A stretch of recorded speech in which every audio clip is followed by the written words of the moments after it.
Le ministre de l'Éducation nationale et de la promotion civique, Aboubakar Siddiq Tchoroma, a reçu ce mardi 4 août 2020 à son cabinet la chargée d'affaires de l'ambassade des États-Unis au Tchad, Jessica Davis-Ba. La question de l'éducation a été au centre de leurs échanges. La diplomate américaine a exprimé la volonté de son pays d'apporter sa contribution pour le renforcement du système éducatif tchadien. Elle précise que cette contribution permettra d'améliorer les conditions d'études dans les écoles des réfugiés. Par ailleurs, elle a félicité le ministère de l'Éducation nationale et de la promotion civique pour avoir tenu le pari afin d'organiser les examens et valider l'année scolaire 2019-2020 perturbée par la pandémie du Covid-19. Le ministre de l'Éducation nationale et de la promotion civique a informé la diplomate américaine que son département se prépare maintenant à relever les défis de la rentrée scolaire 2020-2021. Les cadres de son département, a-t-il signifié, sont en train de mûrir des réflexions avec des partenaires pour l'organisation de la rentrée scolaire dans le respect des mesures édictées par le gouvernement.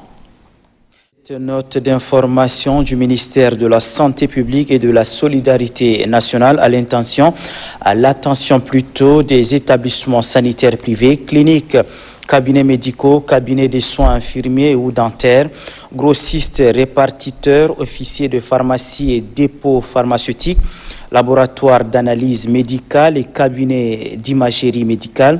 Il est porté à la connaissance des propriétaires et gérants des structures sanitaires privées citées qu'il sera mis en place dans les jours à venir une commission de contrôle de conformité et de normalisation qui lancera une grande opération de vérification du respect de la réglementation en vigueur encadrant les activités des dites structures. À l'issue de ce contrôle, tout établissement sanitaire ne respectant pas les conditions législatives et réglementaires propres à son domaine d'activité s'exposera à sa fermeture avec retrait définitif de l'autorisation administrative. Aussi est-il instamment demandé aux personnes physiques et morales concernées de se mettre en règle tant vis-à-vis des obligations administratives que celles liées aux normes en matière d'infrastructure avant qu'il ne soit trop tard. Il est utile de rappeler qu'aucun manquement ne sera toléré et aucun passe-droit ne sera accordé au détriment de la santé de nos compatriotes qui demeure une priorité absolue du maréchal du Tchad, le président de la République, chef de l'État. Le ministre de la Santé publique et de la Solidarité nationale, Dr Abdoulaye Sabre Fadoul.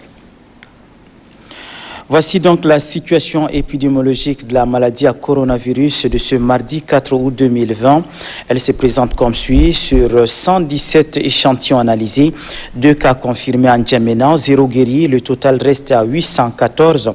0 décès, total des décès 75, 49 malades sous traitement.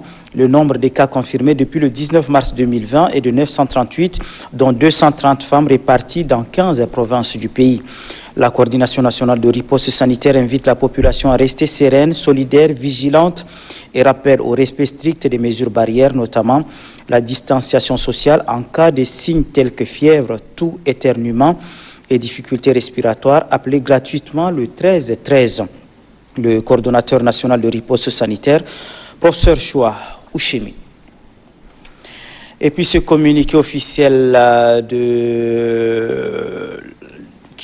en voici donc la teneur. La deuxième session ordinaire du Conseil économique, social et culturel s'ouvre ce mercredi 5 août 2020 à 10h au palais du 15 janvier. À cet effet, le président du Conseil économique, social et culturel, Abdelkerim Mamadaï Bakhit, invite les conseillers de la République et les membres des corporations représentés au sein du Conseil à assister à la cérémonie d'ouverture de la dite session.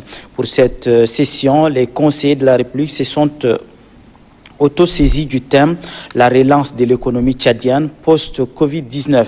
Compte tenu de la solennité de la cérémonie, les conseillers sont tenus de porter leur tenue d'apparat. Le chef de service communication, Tom Tebaïng Garnat.